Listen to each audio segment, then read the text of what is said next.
Hello, everybody. Welcome to our MOBILFUNK Livestream on innovation and mobility. I'm Kerstin Hegner, Managing Director of Digital Hub Mobility at Unternehmertum in Munich. I welcome you very much to this evening. We hope to have a nice program for you, interesting program after a long working day. We'll wait a couple of more minutes for people to come in.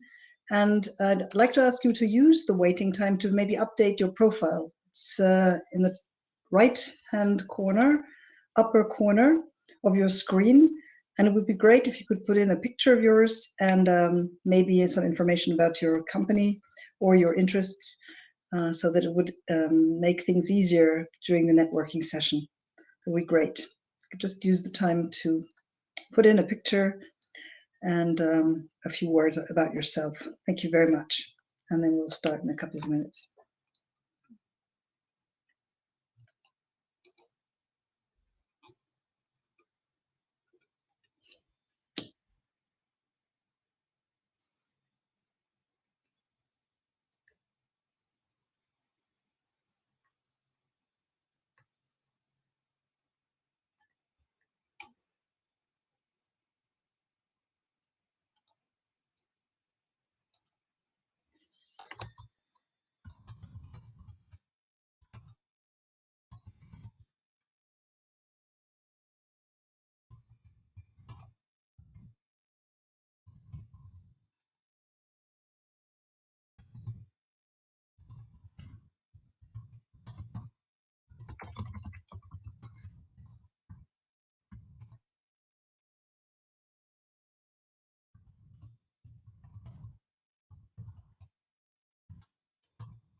Okay, I think it's time to start now. I don't want to keep you waiting any longer. Welcome again to our MOBILFUNK Livestream. I'd just like to give you a very, very brief introduction to Digital Hub Mobility. So if you don't know us yet, we are based in Munich. We work with cities, with companies, our corporate partners, with startups and citizens to create sustainable mobility solutions for livable cities. Now, what does that mean? We have two main formats, apart from all our networking activities that we do. We have two formats where we work. One is our digital mobility lab, where companies and cities can work on digital solutions for a given problem space. And in 3 months, they will get a perfect and interesting and amazing prototype to solve that problem that they can actually implement in their city or in their company. Or a startup can use it to start up its own company. Then we have citizen mobility, which is our format for urban experiments, where we again work with our corporate partners, with the city, mainly here in Munich, but especially with citizens and startups to solve real life urban problems in experiments that we actually put in the street. And if you're interested in finding out more about what we do exactly, check out our website, obviously, and I'll post it in the chat later, and join me at our table at the networking. That's what it's for, and I'd love to see you there and talk a little bit more.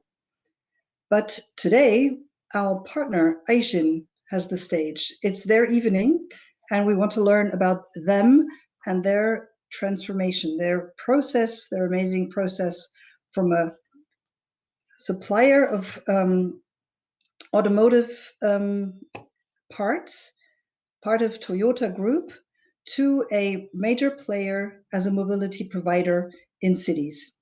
It's a really interesting process, and we've got two great people here to tell us about it. Now, when I say from automotive hardware supplier to a platform provider for sustainable mobility and logistics in tomorrow's smart city, that's a great sentence, and there are a lot of buzzwords in there. Now, what does it really mean? And to explain that to us, I have two experts from AISIN here today, Frédéric Burguet and Delphine Bourris. Ooh, that's quite hard for my French. And they will present their journey and discuss with all of you and me in more detail how they actually went about this process. We also have Manuel Noir-Faliz here from Jeezy, a startup that has worked with AISIN very closely and will also present his solution and be ready to answer all your questions. Before we jump into the discussion, I just have a couple of housekeeping issues to mention. I will time box the presentations to make sure that we have enough time left for our discussions. And if you have a question, please post it in the Q&A, not in the chat, but actually in the Q&A session, so that you can, and then you can also upvote on other questions that interest you most. And that's really all for now. It's quite easy to use this platform. And so if that's okay with you, I'd just like to jump right in and let's start with the presentation by Frédéric Burguet. AISIN is one of the corporate partners of Digital Hub Mobility, and they work with us in our Digital Mobility Lab and in the Citizen Mobility format. And they have contributed quite a lot to our urban experiment last year, and we really appreciate their contributions. And in getting to know them better, we learned more about their transformation, and that's why we thought it would be a good idea to present this to more people, to a broader public. The company is part of the Toyota universe, and it's actually very big. It's got a total sales volume of 31 billion euro last year, with 120,000 employees in 21 countries. So it's the 6th largest automotive supplier in the world, and it's a truly global company. We love working with AISIN, and we're looking forward to your insights. And Frédéric, you are Senior Manager for Strategic Innovation at AISIN. You've been many years in the company as a software engineer. And so actually, when I checked out your background a little bit, it sounds especially interesting to me. And maybe you can also share a little bit about your personal transition to later from a software engineer to an innovation manager. So now, Frédéric, the floor is yours.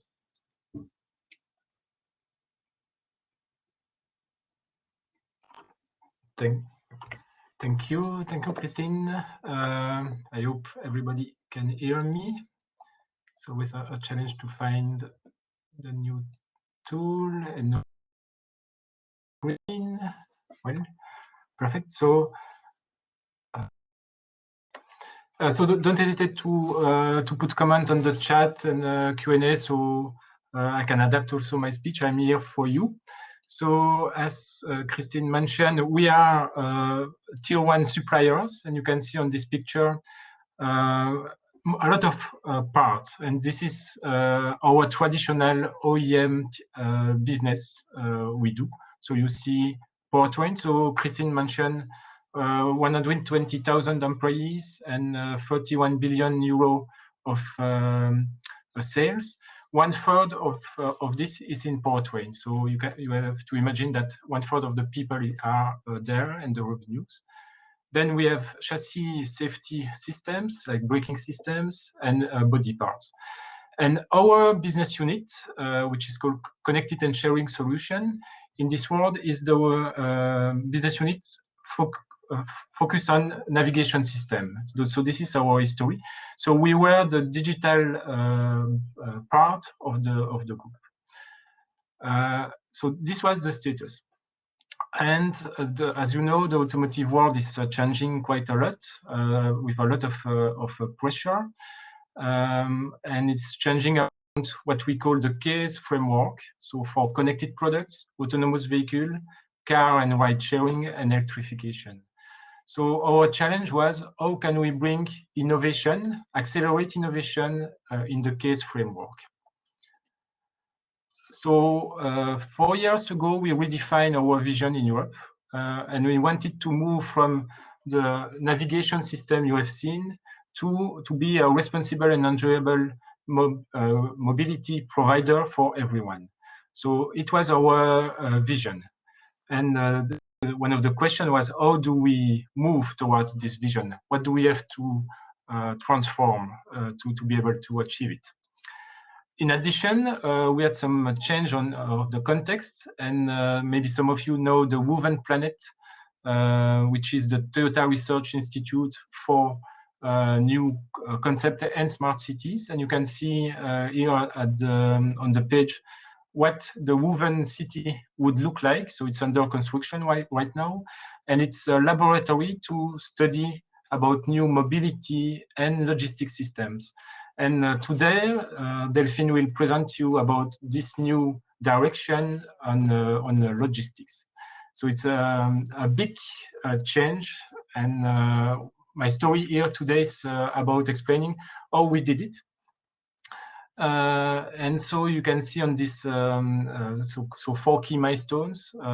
End of 2017, we had our first innovation board. So we create this new process to assess quickly new innovation in business that were not our core business. 2 years later, we had our third business coming out of this innovation process. In March last year, just during the COVID crisis, we started a new open innovation project, and I will talk a bit more about it. And this is where I met Manuel from GZ that will give an introduction later. And today, out of this process, we are in the discussion to create a startup out of this open innovation project. So let me guide you through some of those steps. First of all, why? So what was the trigger to change, and what did we want to improve in our processes?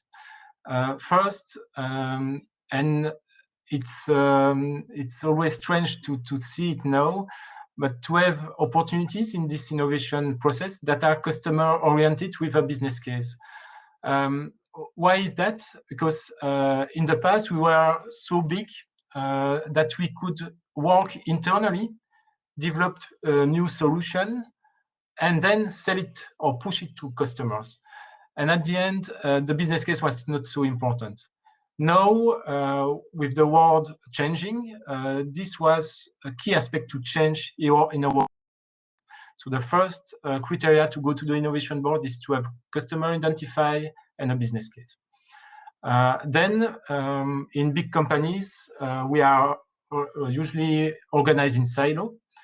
And one of the goal of this innovation board was to have all stakeholders around the table to have different point of view.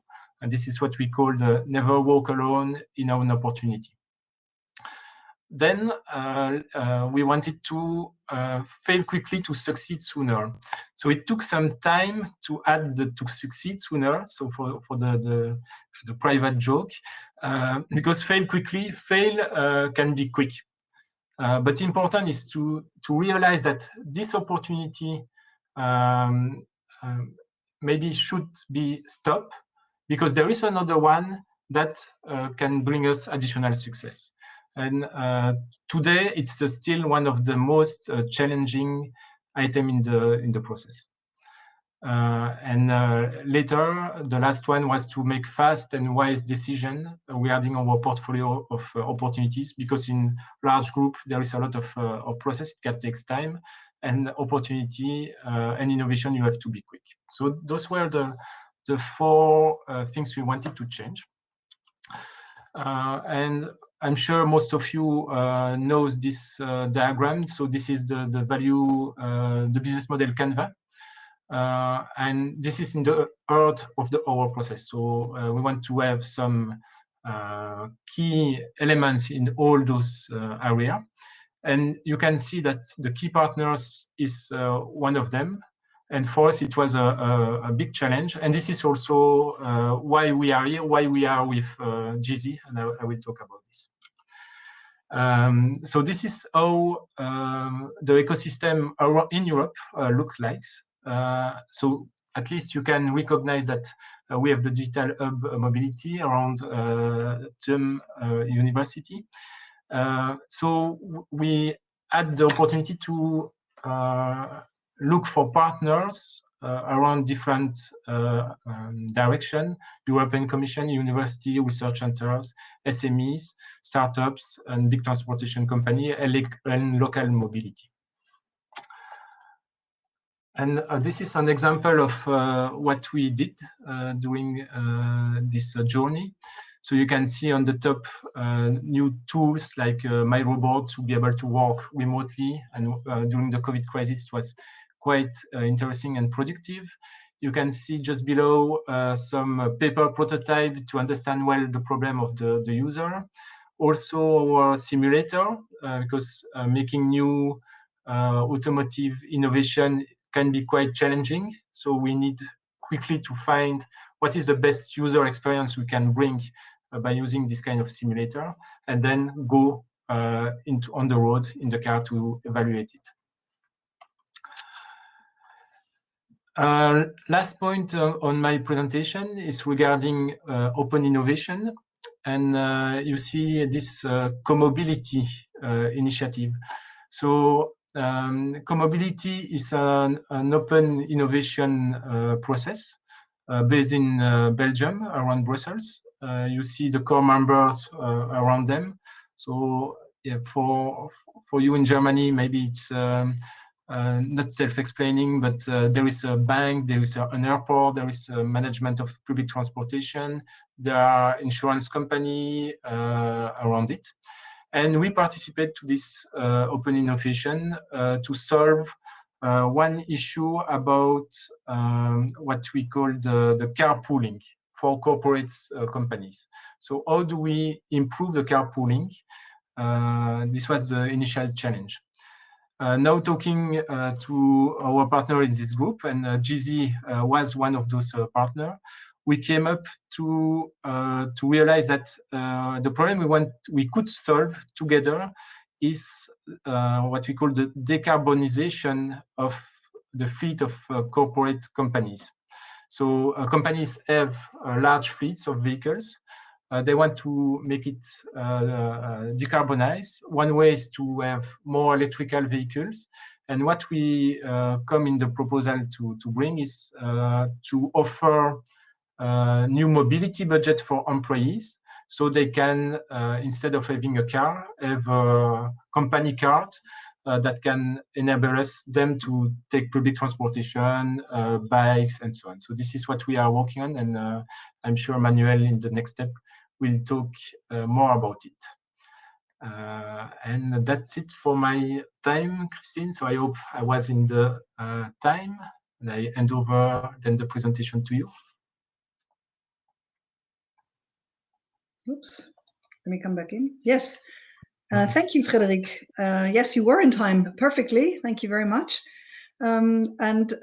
Actually, I would like to hand on right away because it's such a great flow in your presentation. I'd like to hand over straight to Manuel to keep the flow going, and then come up with some questions later. Manuel, you are head of. Hi, welcome. Thank you. You're head of customer experience at GZ in Brussels, and you've been involved in digital transformation basically all your working life. So we'd be really interested in hearing about the GZ solution and also your take on collaborating with AISIN in this process. Please go ahead. Okay, for the introduction, I will start the presentation. Well, voila. Okay, it looks like it's working fine, isn't it? Nice. Okay, thank you.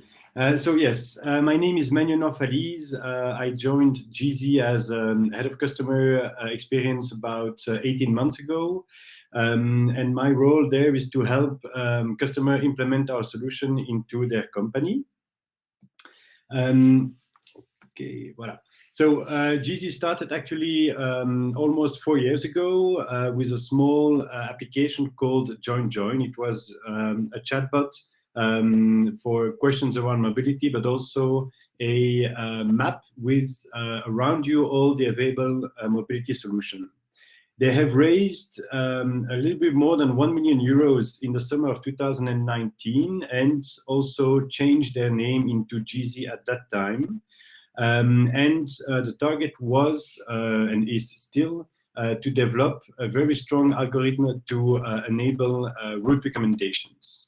Okay, so our vision is really to work on technologies and use them to provide users with sustainable mobility solution and also sustainable advice on how to commute in and out of the city.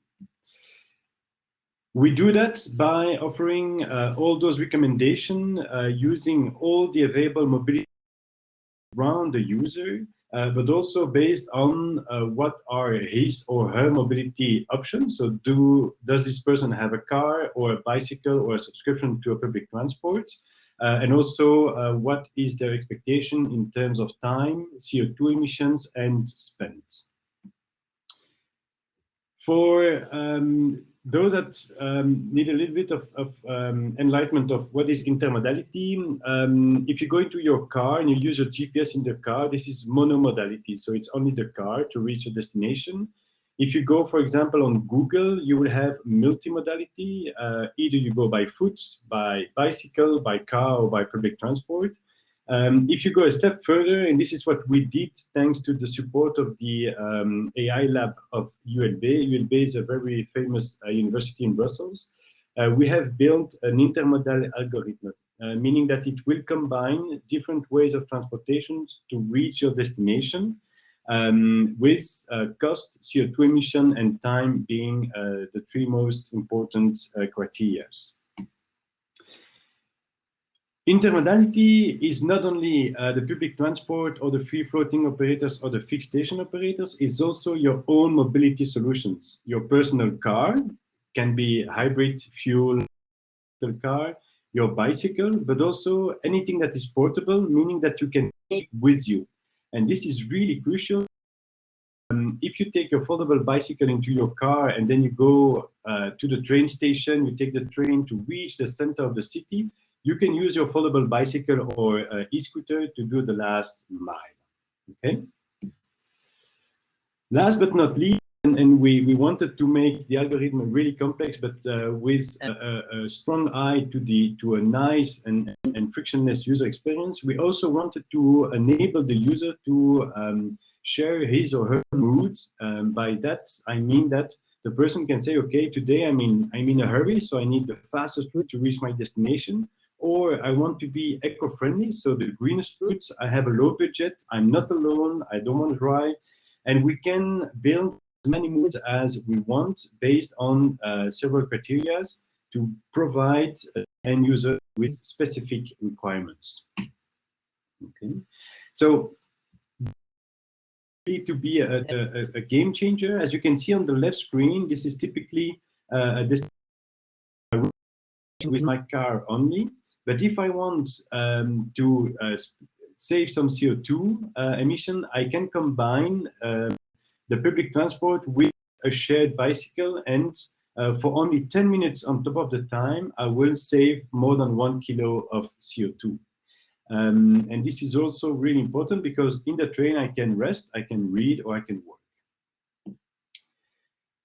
A recent feature that we have developed is the Track My Trips or Follow My Trips, which will enable the GZ application within the smartphone to follow the commuter. We will, thanks to that, track precisely the CO2 emission because with the GPS and the accelerometers within the smartphone, we know if the user is walking, cycling, driving his car, or using public transport. And thanks to that, precisely measure CO2 emissions and compare it to previous periods, compare groups within companies or citizens. So obviously calculate the mileage allowance for the bike of the car, and we can use all this data for the company, but also for willing to improve their CO2 emissions. We share our technology. Basically, this means a bit what is our business model. We have the GZ Mobility Pack, which is a solution targeted for companies willing to improve the mobility of employees. We take into account the personal mobility means. We have a payment card to pay all alternative mobility solutions that is compatible to mobility policies and fiscalities. We have GZ as the mobility coach within the mobile application, but also for the mobility manager with all kinds of statistics coming back to him. We have a Mobiline, which is a first-line support to actually helping the HR mobility services, making sure that they don't receive the first-line support call from the employees. Target being to have a happy commuter. On the other hand, we also share our API to be integrated into third parties' digital solutions. So this can be banks, insurance companies, leasing companies, manufacturers, and so forth. And the target is that GZ is being integrated as with their own design, white labeled into their digital solution, whether mobile or web. As Frédéric said, we are also with AISIN part of co-mobility. Together with a couple of other staff, create a comprehensive program for the companies to improve the mobility of the employees. And we really value the work with Frédéric as a person, but with AISIN as a company, because they provide us a really strong backbone for this kind of nice co-created. Today, and due to COVID for the last year, because we launched in 2020, sorry. We only have 450 users for B2B mobility, so this is the GZ Mobility Pack. I have recently signed with a major insurance company in Belgium. In 2021, we will have approximately 150,000 users in Belgium only. Voilà. I don't know if you have any question, but I hope I've been talking this presentation and timekeeping as well. Thank you very much, Manuel. You're welcome. I thought that was very interesting, and I'm checking the Q&A. There aren't any questions there yet, but I have a few. So you said your data could be used by cities. Where do you see the most important applications for cities? The very first one, there are two major ones. The first one is how to lower the CO2 emissions. This can happen to lowering the traffic jams, because in traffic jams you have CO2 emissions, but also by improving the way users can combine their car with public transport or with a private personal foldable bike, so that you convert some segment of your commute into something else like a car. The other one is aggregate that you can send back and privacy rules, obviously, we send back to the city. You send back to the city for what? I didn't hear it properly. It's data and statistics. Yes. And for example, that we can say that a lot of users are using this spots, and that is crowded and maybe not efficient enough, and stuff like that. So actually, to improve infrastructure also. Yes. Yeah. Okay. That's really interesting. And it's all about intermodality, and where, for you as a software company, where is the main challenge in intermodality for you? Well, the biggest challenge is the last mile. So combining the first mile to reach, for example, the train station, to reach after 20 kilometers the first parking spot at the entrance of the city, how to combine it is the last segment, so that we call the third segment, to reach your destination, whether with public transport or with your own foldable bike. This is where it becomes really complex, because calculations you have to make to check where is the best spot to park your car and combine it with something else is exponential. And this is where artificial intelligence comes by eliminating noise, if I can say, calculations that are not relevant to this segment. Okay, so that's why you also emphasize so much that you use machine learning and artificial intelligence in your algorithms. Yes. Yeah. Okay. Does your trip recommendation also take sort of the basic infrastructure of the city into account? For example, it does make a difference if I'm going to use a certain route with a normal bike or with a cargo bike, for example, because if I'm using a cargo bike, I would need a bigger, more space, and a normal bike lane might not be sufficient for me. Does your algorithm take these things into account already also? Yes, so we include roads that are bike friendly, and we can also include live data about pollution. We would make a bicycle avoid route. There's a lot of pollution on that route, and also if we have the information about which segments are cargo friendly, we can also include it. Mm-hmm. I really like the mood part of your algorithm, and that you have so many moods to choose from. Yeah, I have a very interesting question here in the chat. Nikolaus Gradl, who's actually a local politician in the city of Munich. He is asking whether you have existing corporations with mobility service providers. How do they react on centralization of their service? ACS as a business provider, so because if someone has not subscription to Lime or will if you use Lime or Uber or just quicker, eco-friendlier to your destination. So we bring business. If you go a step further into the integration, this becomes very, because technically it's expensive first of all, but second, they want to keep control of the users, which is totally understandable. So we would like to present us to them as a funnel users to you if your service is relevant based on the need of the user. Mm-hmm. And is that working already? We have the contracts we have with Belgian providers like Lime and so forth, is that we have a very small, it's still that, percentage of the revenue. Oh, okay.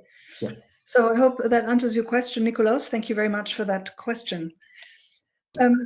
I think there'll be a lot more questions after our next presentation. And thank you very much, Manuel, for now. That was really interesting.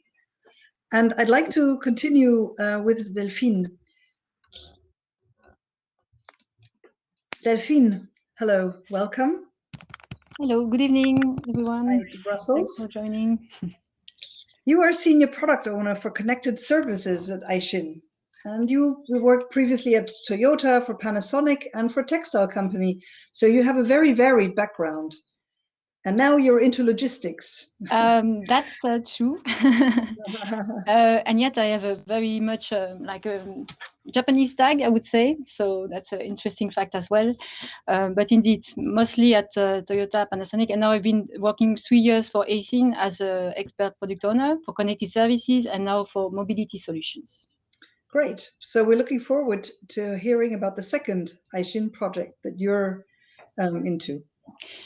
Can you see well my screen? Yes, everything's perfect. Perfect. We can see you, we can hear you. So let's start. So today I'm going to present you one topic very important, very strategic for AISIN, urban logistics. So earlier, Frederic mentioned that we have this vision of responsible and enjoyable mobility for everyone, but we're also very much committed to meet the United Nations Sustainable Development Goals, especially regarding to sustainable cities and communities and climate action.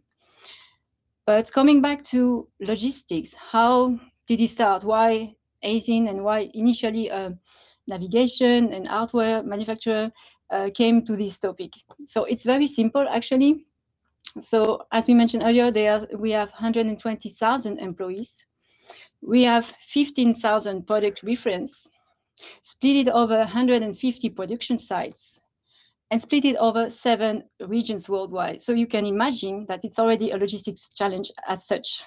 So we wanted to learn and to also implement our solutions that we built to solve our own logistic issues and to open it to the entire world. So before we talk about what we are going to bring, I would like to come back about the specific European context and challenges.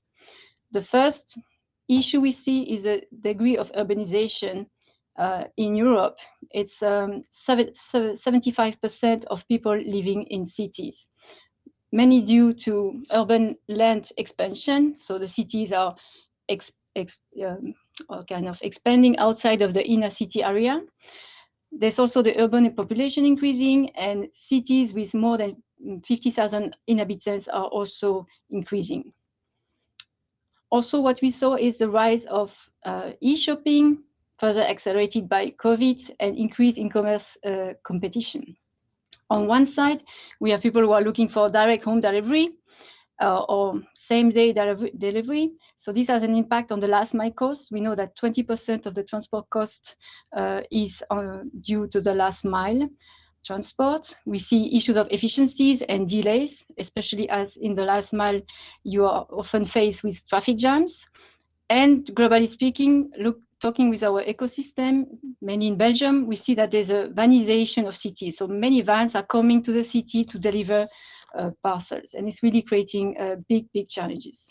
On the other side, COVID brought the click and collect solution. So it's supposed to improve the situation. But if we look at it from another side, consumers who cannot go to the click and collect by foot, they're actually contributing to increasing the problem, as they have to drive to the shop to get their parcel or their order.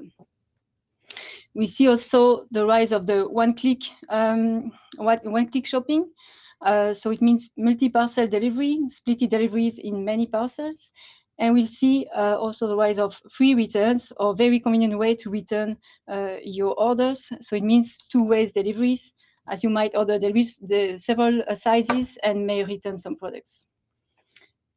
We see also very big challenges in terms of truck restrictions. So they were already there, they're only increasing, but also drive restrictions with the low emission zones in cities, dynamic restrictions, and these are different per city. And the restriction when you reach a destination for the delivery, such as the curbside restriction or parking restrictions for delivery. So this creates a lot of challenges, potentially delays that needs to be solved. Also, one question we ask ourselves is, today, are the different stakeholders given the proper choice? Meaning cities or transporters or end users do really have the choice. What is the name of the game today is really how to make sure that deliveries are made on time and the price. But what about sustainability? So we have one big challenge, actually. Our challenge is, how might we provide a neutral logistic platform for urban logistic optimization to cities, allowing the best shopping experience for local customers, small businesses, and logistic companies, while achieving sustainability goals in terms of city center accessibility and air quality. So that's a lot to take, as you can imagine. I will then show you how we plan to do this. So we have several domains of expertise in AISIN, and we have one platform called Bridges, where we use different type of algorithm, mainly to do optimization. Optimization is one of our strengths. It can be about the truckloads, understanding through sensors what is a truckload, or parcel size optimization. It can be about the planning, especially how to handle multiple pickup and delivery along the way. And also, generally speaking, about how to match different stakeholders' demands and offer, especially cheaper and the driver. We also are historically a navigation company. So of course, navigation is key for us. And we want to guide people in a very dynamic way. So dynamic navigation, if there are a change of delivery, if change of plan, so that the driver can accommodate other orders. But also guiding in taking into account all the restrictions all the specificities of cities to ensure that it's properly calculated, the cost is properly calculated, but also the estimated time of arrival is correct.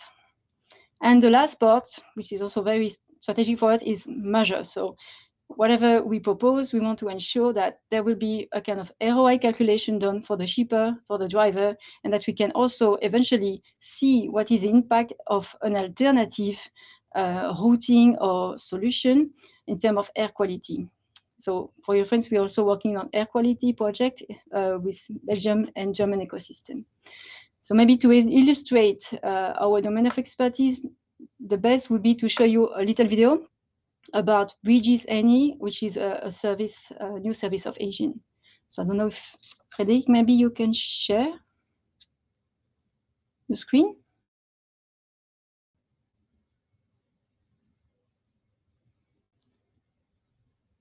Frédéric.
So hopefully you could hear the sound of the video as well. I'm not so sure about that. Yes, we could. Yes. Yes, okay, good. So here, yes, that's the end of the presentation, and we would like to open the discussion for anyone, especially stakeholders such as cities, potential partners, logistic companies who might be interested in our solution, and so that we can see together how we can change and improve your own problem. Delphine, you said the initial spark was also to solve AISIN's very own logistical problems. Was this goal reached by your platform with Bridges Any? So it was, yes, it's reached, and yet it's not, because we are a Japanese company, so there's continuous improvement. But basically, the goal was to improve the fact that trucks were half empty. So it's a common issue we see in logistics, and we're trying to find ways to have the most cost-effective solutions. So yes, it was partially reached, but they are still improving as we speak. It never ends. That's the purpose. Of course, but are you using? So you are using it yourself in AISIN as a group also? Yes, and we are also using the solution on different markets. So in US, Canada, and Japan for other stakeholders who are using it already. So it's already outside of the group. Now we want to open this solution for European markets. We are in contact with Belgium and German ecosystem, and this is really important for us that we understand well the local issues as well, so that we can implement and reproduce the solution in Europe. Okay, you said continuous improvement. I would like to ask Frédéric and Manuel also to join in again, so we can have them all, see you all, and then I could also ask some questions to you. Thank you very much, Frédéric. Delphine just mentioned continuous improvement. Now, the whole transition process of AISIN, was that actually an initiative by the Japanese headquarters, or was this an initiative from your own part, or how did this come about originally? A very good thing, I don't know if it's global for all Japanese company, but at least for us, is that we have this independence when it comes to our market, our customer, and Europe. So it was our own initiative, knowing that, as Delphine mentioned, we have solution. It's working in US, Canada, Asia. So why not in Europe? And when we investigate a bit more about the problems of cities, which is a major issue now for smart cities, everybody talks about it. We were focusing mainly on mobility of people, and then seeing that mobility of goods is has a huge impact on cities. We had the opportunity to bring this kind of technology in Europe, and now we are. So, to answer your question simply, it's our initiative. Okay, great. Yeah. And you talked about failing fast. Could you maybe give us an example for a good failure that you went through, one that proved to you that you were still on the right track doing this? So yeah, failing fast is the most difficult part of the process, because usually we have teams that are motivated to work on this and that keep finding reason to continue. So in the past, we had some projects we didn't stop. We continue, and we realized that if we had let's say the discipline and the rigor to look really at the complete portfolio and the opportunity, we could have saved like 6 months or 1 year of time, effort, and frustration at the end, because it's always frustration to stop a project. So yes, and one of the main reasons why we should have stopped is customer readiness. So we have a solution that solves a problem, but somehow the customer or the market is not ready for it, and we keep pushing it. So that's maybe one of my point of attention when I look at projects. So you're saying if the customer is not ready, then leave it. Yeah, so too early, too late. So often when I see in my career what kind of prototype and ideas we had 10 years ago, still some are just launched on the market now, but we were like 5 years too early. So it's challenging. Okay, Manuel, do you have an example for that, for failing fast at GZ that you would like to share? Well, yes, but how do you say that?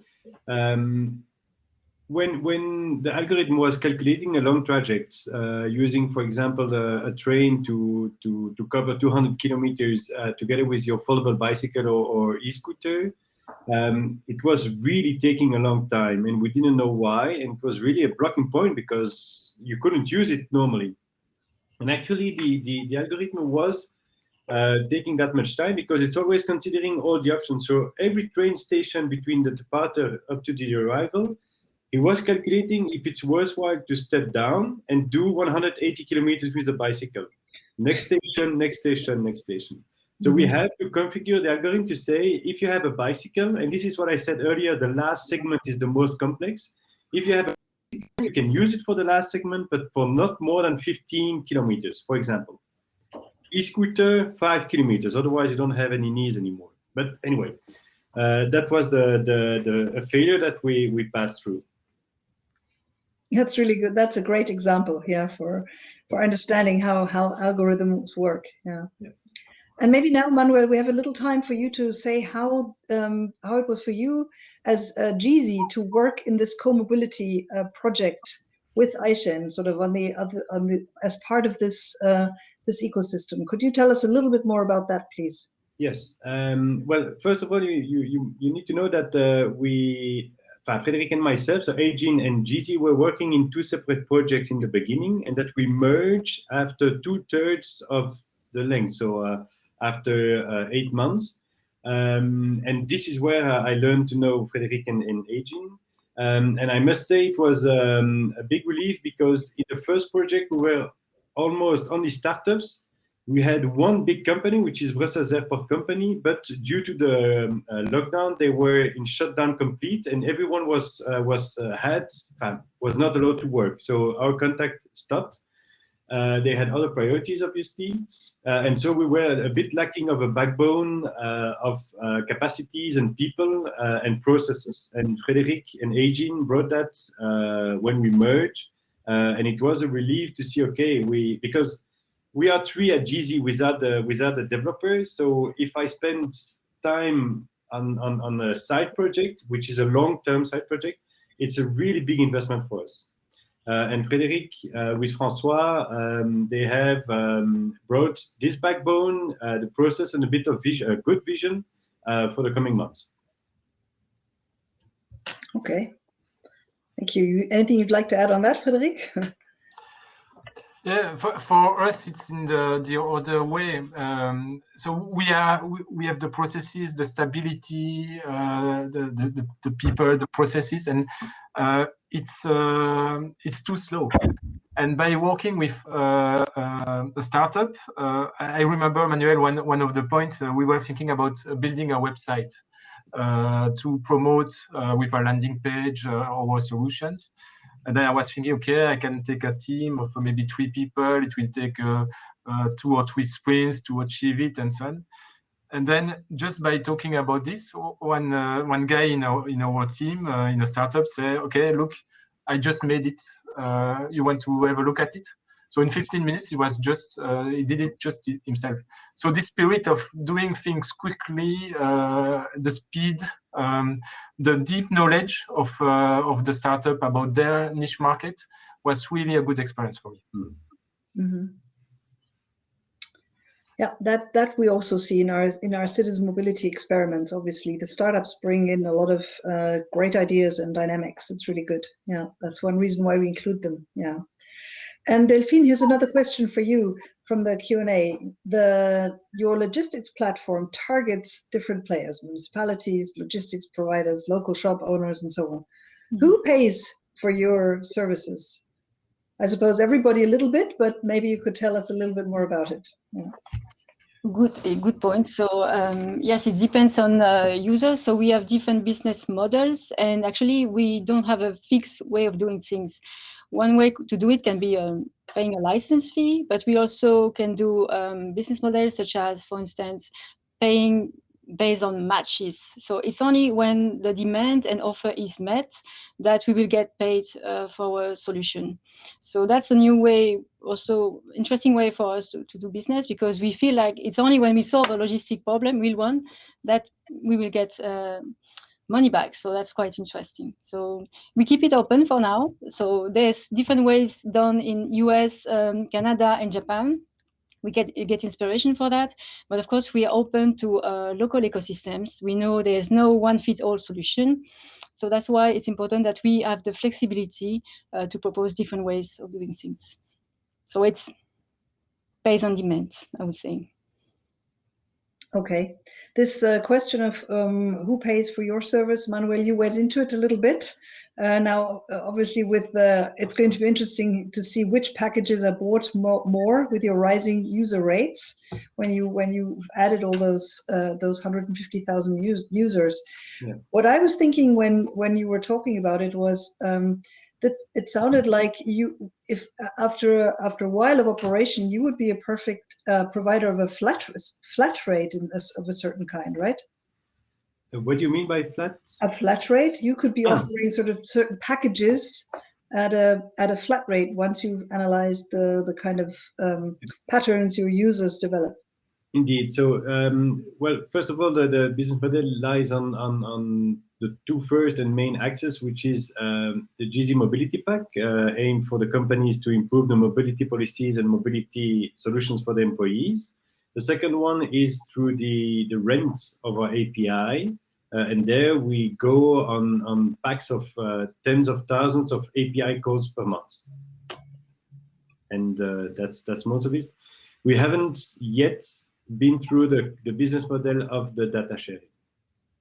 Mm-hmm. So you don't know yet how many companies will reuse these APIs? Is that what you mean? No, the APIs. Our first deal is with this insurance company, and we target other sectors like banks, leasing companies, and so forth. What I meant by the third segment is all the data that we gather, we can use it, extract it, and have dashboards with statistics and so forth for the cities, for the companies, for providers. And for this aspect, we haven't built a business model yet. Yeah. Okay. Step by step. That's the next step then. Yeah. Okay. Are there any more questions from the audience? If not, then I think we're perfectly in time to continue to our networking section. And I really hope that a lot of you will join us and put some more questions to Delphine, Frédéric, and Manuel. I have a few takes from what we just heard. I think I gather that transformation really needs people to push it, as we can see in the examples that we've been presented here, and that transformation really works well in an ecosystem.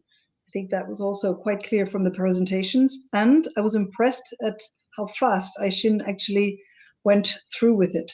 And I would assume that these connected services are not yet your most important line of business as of today, but it does look like they would have the potential to become that at some point in time.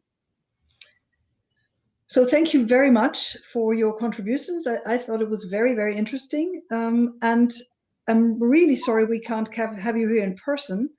I really hope that that will be possible soon. We have just moved into a fabulous new building called the Munich Urban Collab, and it would be so wonderful if I could have you there. Actually, let me just put it in my background so that you can see it.